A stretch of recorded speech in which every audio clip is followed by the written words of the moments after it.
Papež Frančišek je sveto mašo na praznik brezmadežnega spočetja Device Marije in odprtjem svetih vrat v Vatikanski baziliki odprl izredno sveto leto usmiljenja, ki bo trajalo do 20. novembra prihodnje leto. Slovesnosti se je udeležilo najmanj 50.000 vernikov, prisotna sta bila tudi italijanski predsednik države in vlade. Zaslužni papež Benedikt XVI je odpiranje svetih vrat spremljal v predverju bazilike. Evangelij je bil prebran iz evangelijarija, v katerem se z Božjo besedo prepletajo podobe mozaikov patra Marka Ivana Rupnika.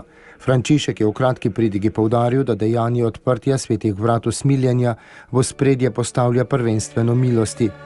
Zato je po njegovih besedah to izredno sveto leto dar milosti. V pridigi pa je tudi poudaril, da moramo usmiljenje postaviti pred sodbo. Dobbiamo anteporre la misericordia al giudizio.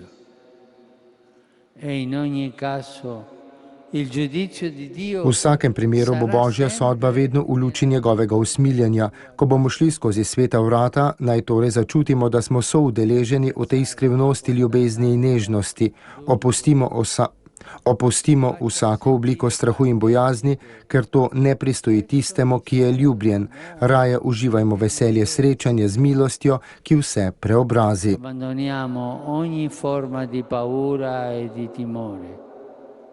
Papež je nato spomnil na 50. obletnico konca drugega Vatikanskega cerkvenega zbora. Srečanje, zaznamovano z močjo duha, ki je poganjal svojo cerkev, naj zapusti plitvine, v katerih se je mnogo let zapirala sama vase in se z navdušenjem odpravi na misijonsko pot. Znova je stopila na ceste, da bi šla naproti vsakemu človeku tja, kjer živi, v njegovo mesto, v njegov dom, na njegovo delovno mesto, kjer je človek. Tja je cerkev poklicana, da dospe do njega, da mu prinese veselje evangelija. Jubilej nas po papeževih besedah izziva, da se odpremo in nas obvezuje, da ne bi zaobšli duha, ki je izšel iz drugega Vatikanskega koncila.